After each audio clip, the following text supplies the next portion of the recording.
My grandma looked confused and asked, "Sweetheart, why are you wearing that old suit?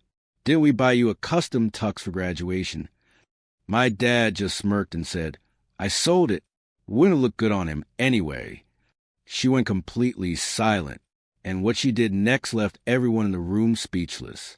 I swear I can still hear the way her voice cracked on the word tux, like she already knew something was wrong, but hoped she was mistaken. And me? I just stood there, sweating under those cafeteria lights, tugging at the sleeves of a thrift store suit that smelled faintly like dust and old cologne. My name's Ethan Marshall. I'm 18, and that day, my graduation, was supposed to be one of the happiest days of my life.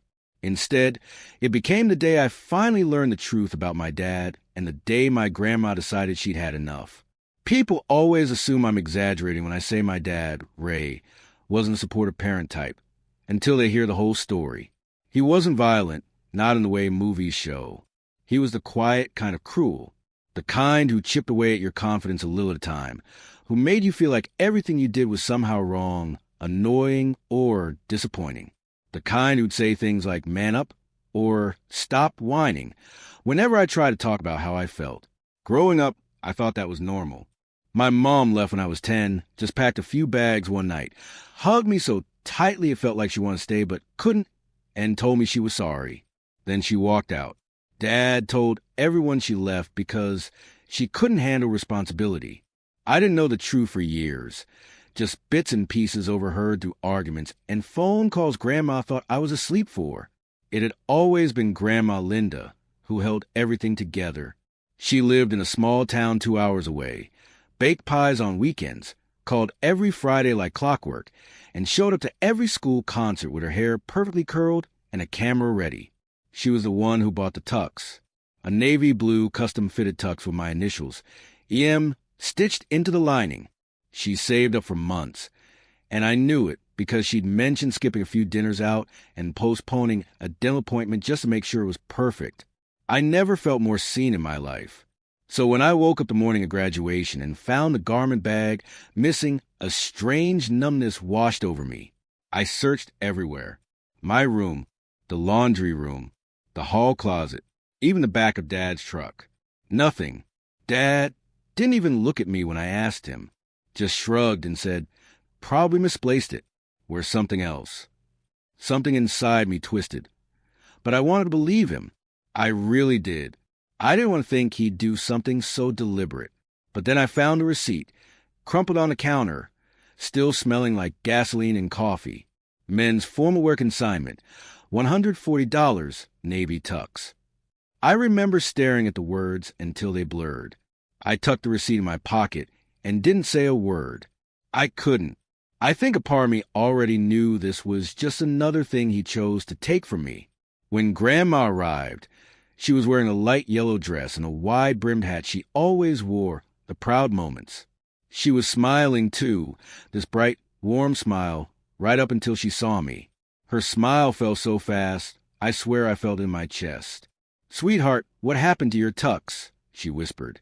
Before I got a breath out, Dad stepped in like he'd been waiting for the moment. "I sold it," he said, just like that.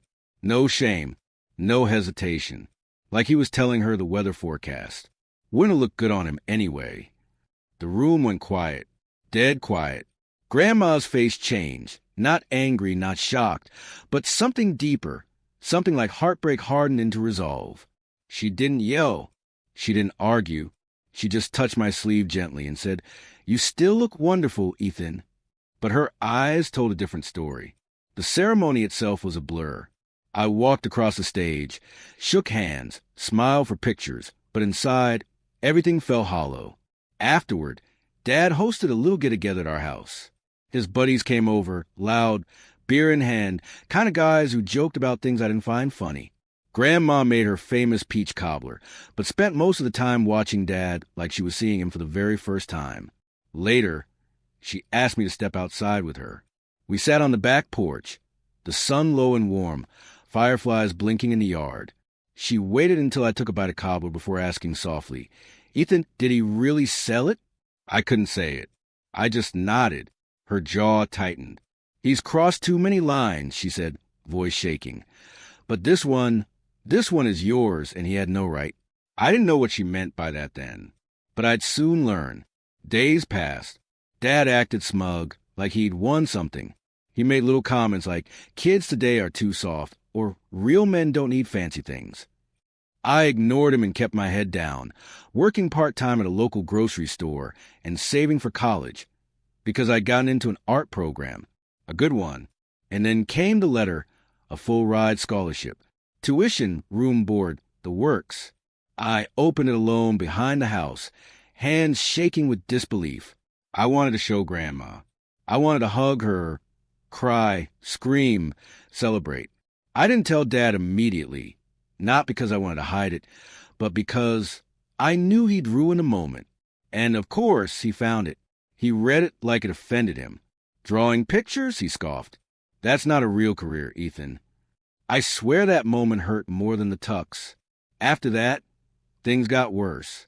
He accidentally knocked my sketchbooks off my desk, accidentally soaked my backpack by putting it on the porch during a storm, accidentally unplugged the Wi-Fi on days I had online orientation meetings. I kept swallowing my anger, stuffing it deep down, telling myself it wasn't worth fighting over. But everything changed one Saturday morning at Grandma's house.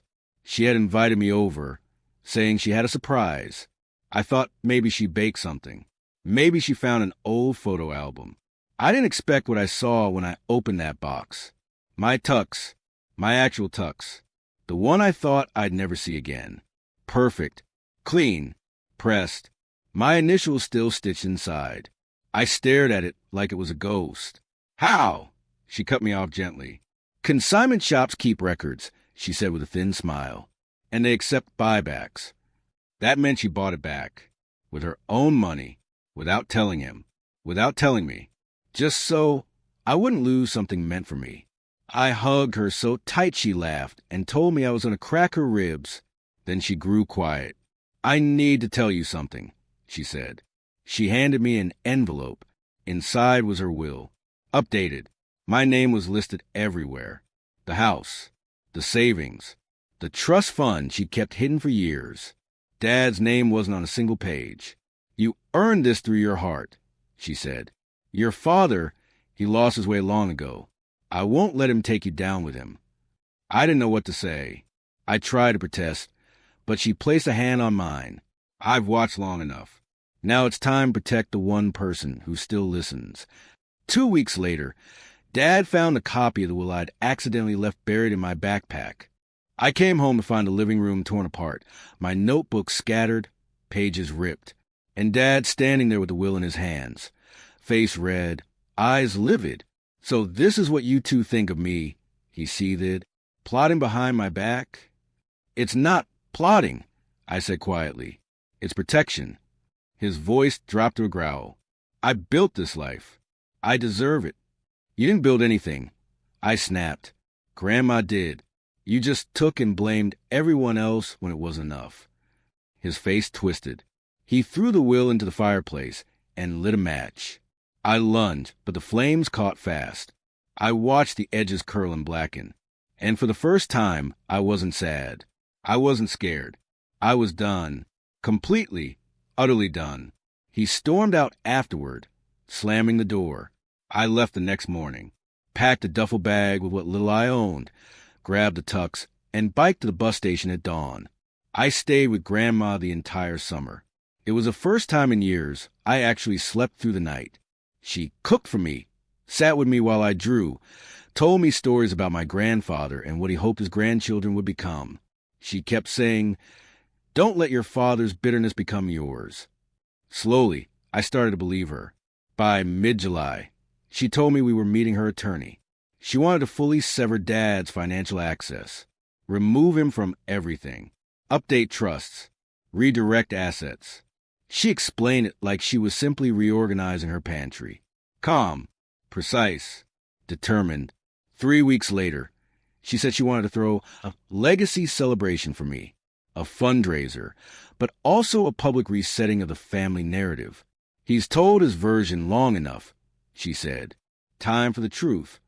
She invited teachers, neighbors, friends, old family acquaintances, Everyone who had ever watched our family, but never knew the whole story. She even invited my mom. And she came. When she walked in that night, wearing a pale blue dress and carrying years of regret in her eyes, Dad's entire face drained of color. The truth finally had witnesses. Grandma spoke first. Then I spoke. Then my mom shared the truth. Why she left, what she endured, how Dad twisted everything. The room went silent. Dad tried to yell, accuse, berate, but every lie he'd ever told crumbled under the weight of documents, witnesses, and years of receipts Grandma had kept. He left the event shaking with anger, humiliated in a way he'd never been held accountable for. We haven't seen him since. I started college that January. Grandma helped me move in, stock my dorm fridge, label my drawers even though I told her I didn't need it. My mom and I talk now, slowly, carefully, but we're building something real. And me, I finally feel like myself. Not the scared kid in the thrift store suit. Not the boy walking on eggshells. Not the son carrying another man's bitterness. I'm Ethan Marshall, artist, student, grandson of the strongest woman I know. And I'm the one who finally broke the cycle.